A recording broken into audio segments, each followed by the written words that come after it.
Los agricultores y ganaderos de Salamanca están llamados a las urnas el próximo domingo para elegir la representatividad en el campo de Castilla y León. Serán las primeras elecciones sin cámaras agrarias como en el caso de Salamanca, pero no por ello menos importantes, tal y como ha afirmado hoy el presidente de Asaja Salamanca en el Café Televisión. Una campaña intensa en la que la organización agraria ha recordado el trabajo realizado durante los últimos años, con especial atención a todos los sectores. Juan Luis Delgado recuerda que es fundamental la unidad del sector en unos momentos en los que la sequía sigue siendo uno de los problemas más acuciantes. Pero no solo ese, el presidente de Asaja Salamanca añade que también hay que solventar los ataques de lobos. Sobre estos retos o sobre los cambios de la PAC hablará hoy en Café Televisión Juan Luis Delgado.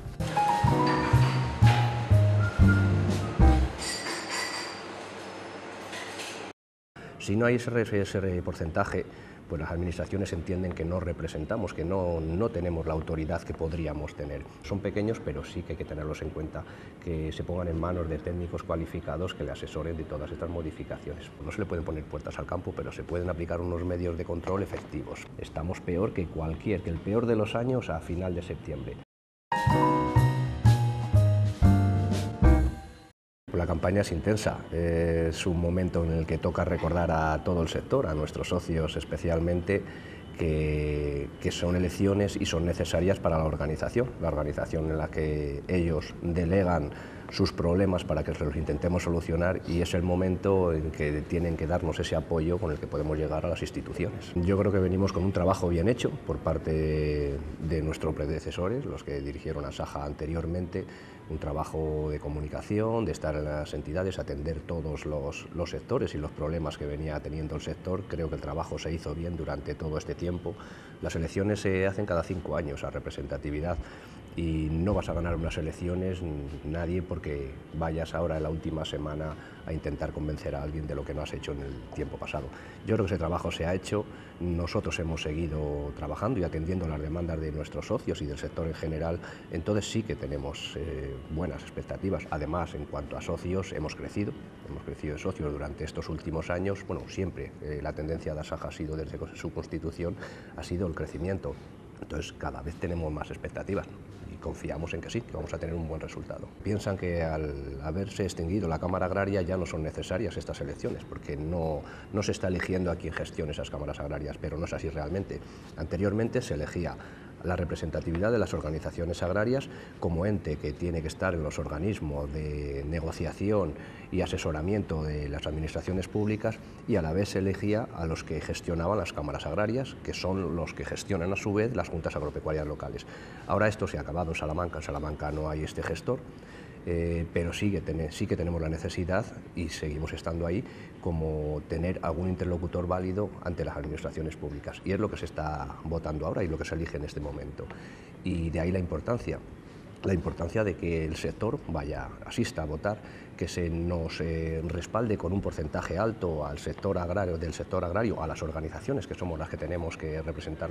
Si no hay ese porcentaje, pues las administraciones entienden que no representamos, que no tenemos la autoridad que podríamos tener. Entonces es importante que se vaya a votar, y lógicamente importante para nosotros que se vote a Asaja. Cuanto más capacidad o más respaldo tengamos de este porcentaje, pues con más solvencia y más solidez podremos llegar a las administraciones. Es imposible que alguien se incorpore en un sector agrario que para iniciar la actividad tienes que hacer una inversión bárbara, una inversión descomunal, que tardas mucho tiempo en recuperarla, porque recordemos que el margen que tenemos en ese sector es un margen ridículo en muchos casos. Tenemos que tener un volumen muy amplio, unas explotaciones muy grandes, no es como antaño.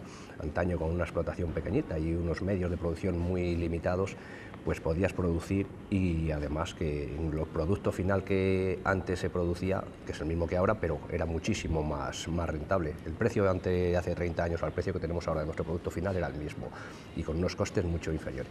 Entonces sí, hay una serie de ayudas para que se incorporen los jóvenes, pero el problema que tenemos ahí es la burocracia que es exagerada, el tiempo en resolver estos expedientes, que en muchos casos y en estos años pasados nos hemos encontrado a jóvenes que han tirado la toalla, no han podido salir adelante por el tiempo que se tarda desde que se solicitan esas ayudas hasta que se las aprueban, los impedimentos que tienen este camino. Ahí venimos pidiendo que sean más claros, que sea algo más real, y que se tramite con mucha más rapidez.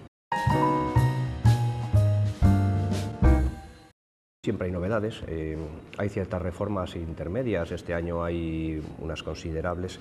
El reglamento Omnibus, que regula la reforma intermedia de la PAC, aplica unas novedades que en una provincia como Salamanca son interesantes, tales como el poder aprovechar unos espacios que nos habían limitado con la regulación del CAP. El CAP regulaba unas extensiones que por tener determinada masa forestal no se podrían incluir para efectos de subvenciones.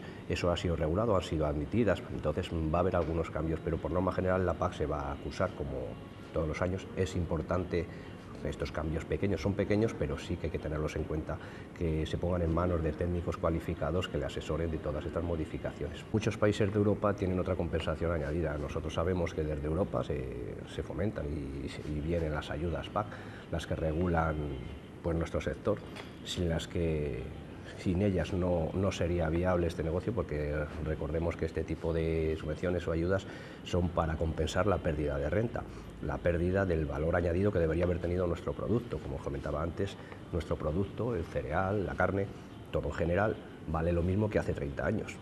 Hace 30 años tenía el mismo precio que tiene ahora, y los costes de producción de los de hace 30 años a los de ahora no tienen nada que ver. Hace 30 años una nómina, un salario de un trabajador, pues era una tercera parte, una cuarta parte, una vivienda, el combustible, las máquinas.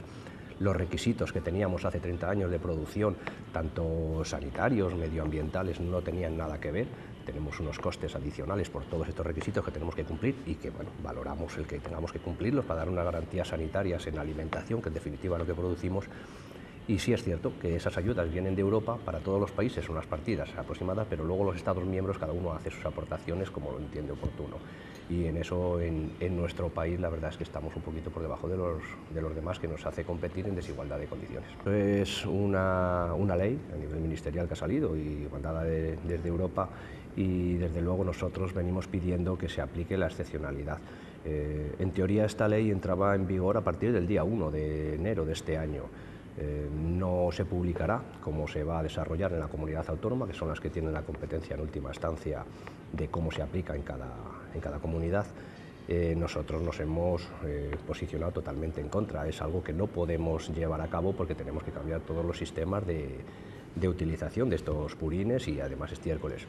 Pedimos la excepcionalidad, por lo menos en un periodo de 5 años, y que se dote al sector de unos presupuestos para poder cambiar el parque móvil, porque hay que recordar que hay que cambiar todos los sistemas de aplicación.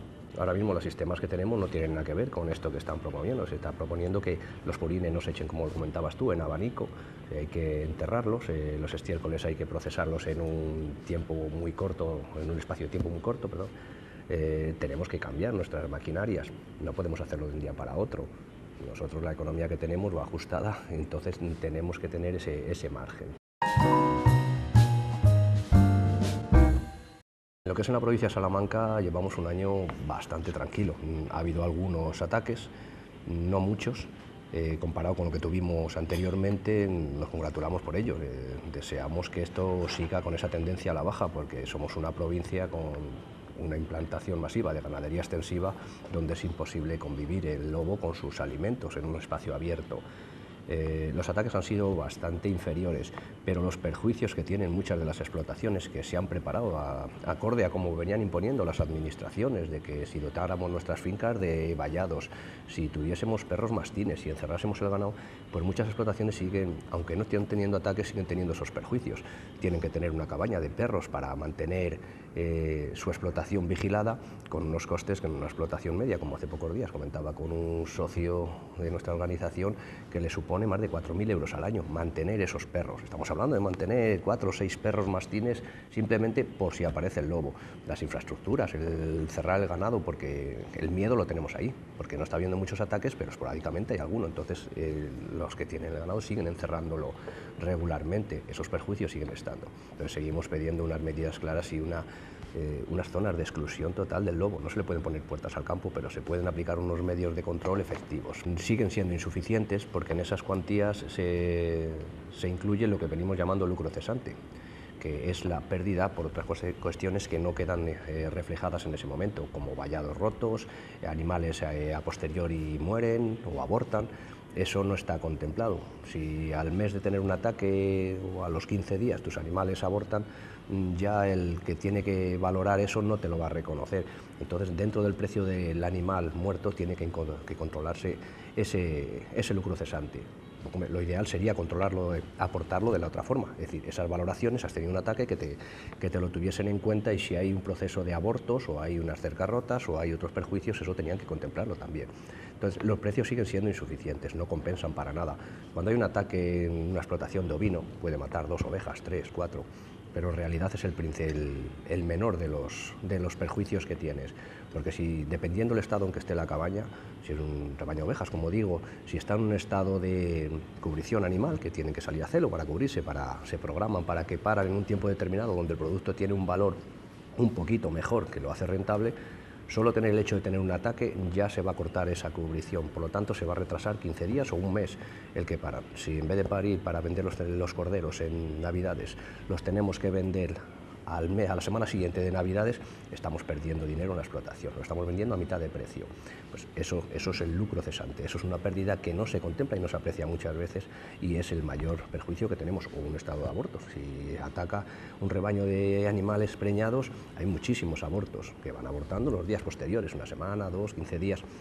Eso tampoco se contempla, y eso es toda la pérdida de producción de todo el año. Llevamos muchos años que cada vez se va incrementando la burocracia, hablamos de que se simplifique y se simplifique cada vez más, pero incluso con los medios telemáticos que tenemos, pero tenemos unas trabas absurdas.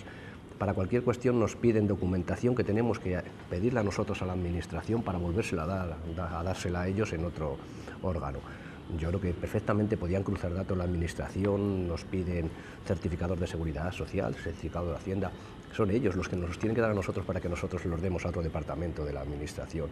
La burocracia es abusiva, y el trato que tienen muchas veces al sector agrario, las inspecciones que tenemos, la vigilancia, nos tratan como si fuéramos delincuentes, cuando son ellos los que tienen todos nuestros datos. A la hora de verificar si nosotros cumplimos o no cumplimos, las administraciones hoy día saben el censo que tenemos, las hectáreas que cumplimos. Regularmente estamos haciendo las ayudas que comunicamos cuando se abre el periodo de PAC. En cuestiones ganaderas estamos haciendo saneamiento regularmente, tienen todos nuestros datos, no tenían por qué marearnos tanto. El cambio climático, lógicamente, a quien más afecta es al quien esté ligado al campo, a la tierra. En este caso, el sector agrario, vivimos exclusivamente de lo que el campo produzca de una forma u otra. La falta de aguas, lo principal que estamos viendo, el cambio climático se refiere a que se supone que está subiéndose un par de grados, ha subido la temperatura general un par de grados. Nosotros donde más lo percibimos es en la falta de agua. Tenemos los embalses, algunos a un 20% de su producción o incluso menos. Tenemos los abrevaderos en toda la parte ganadera vacíos en la parte oeste de la provincia, incluso ahora que ha nevado algo, un parque al este, un poquito al oeste, ni ha llovido ni ha nevado nada. Estamos peor que el peor de los años a final de septiembre. Entendemos que eso puede ser parte del cambio climático, pues afecta muchísimo, y nos toca pues eso, renovarnos cambiando nuestros sistemas de almacenamiento de agua, a las administraciones, hacer un esfuerzo en mejorar los regadíos, porque tenemos que conseguir más capacidad y mejor aprovechamiento del agua en general. Tenemos que cambiar mucho, porque la perspectiva es que esto se va a seguir produciendo más años, y en estas circunstancias no podemos aguantar. Tenemos que hacer un mejor aprovechamiento del agua, en definitiva. No ha llovido puntualmente, un poco en algunos sitios ha nevado pues, copiosamente hacia el centro de la península, hacia el norte, pero a la parte oeste no ha llovido prácticamente nada. Estimamos que faltarían unos 400 litros por metro cuadrado para entrar en una condición normal, ya no para recuperar. No corre ningún arroyo, no corren lo que llamamos regatos, riberas, ríos, arroyos, no corren, las charcas no se han llenado, los acuíferos no están recargados. Tiene que llover muchísimo más. Por mucho que haya nevada, esas nevadas pueden venir bien a alguno de los pantanos a los que viertan esas nieves cuando se deshielen, pero el resto tenemos un problema serio. Igual pueden caer 5 litros cada día y estar 15 días sin no haber llovido casi nada, o caer 4 días seguidos 30 litros y solucionar un poquito. Bien es cierto que en estas épocas del año, cuando los días ya van siendo más largos, el agua no cunde lo mismo. Si hablamos por metros cúbicos caídos por metro cuadrado, litros por metro cuadrado, dependiendo de la situación del año en la que caigan, serán más aprovechables o menos. Si caen en invierno, cuando los días son muy cortos y las noches largas, ese agua la aprovecha mejor la tierra y va más a los acuíferos. Si los días son largos, pues hay muchos procesos de evaporación, igual que si el agua cae muy golpeada, cae muy seguida, pues mucha se va por los ríos y la perdemos, no se filtra en los acuíferos. Necesitaríamos muchos días de llover, necesitaríamos una primavera como por norma general no las tenemos. Los seguros siempre son buenos cuando las cosas vienen mal, eso está claro, pero bueno, en cualquier caso siempre es bueno tener un respaldo que te garantice tener una mínima renta. En cuestiones agrícolas, Salamanca es de las provincias que menos asegura. Sería importante que asegurásemos nuestros cultivos, nos daría una garantía de no arruinarnos de un año para otro. Bien es cierto que los seguros necesitan una modificación, un ajuste a los rendimientos reales de cada región o cada provincia. Es algo que venimos reivindicando con las administraciones públicas. Este año el Ministerio le quitó una de las cuantías que dotaba al seguro para hacerlo más rentable para el sector, fuera un poquito más económico, y la Consejería sí que aportó ese 10% que había restado la Consejería, pero no se ha modificado nada más. Seguro, venimos pidiendo que se modifiquen, que se ajusten a esos rendimientos, porque no son atractivos. Cuando un seguro no es atractivo para el interesado que tiene que proteger su bien, es por algo, hay algo que no cuadra, o es muy caro o no te cubre la realidad, y en este caso es que no, se dan las dos circunstancias, es caro y no te cubre la realidad del sector. Nosotros, para un seguro de nuestra casa, no tenemos que pedir a nadie que nos financie ni nos subvencione. Sabemos que lo tenemos que hacer porque nos interesa, estamos cubriendo un bien y por un precio digno, pues en este caso no es así.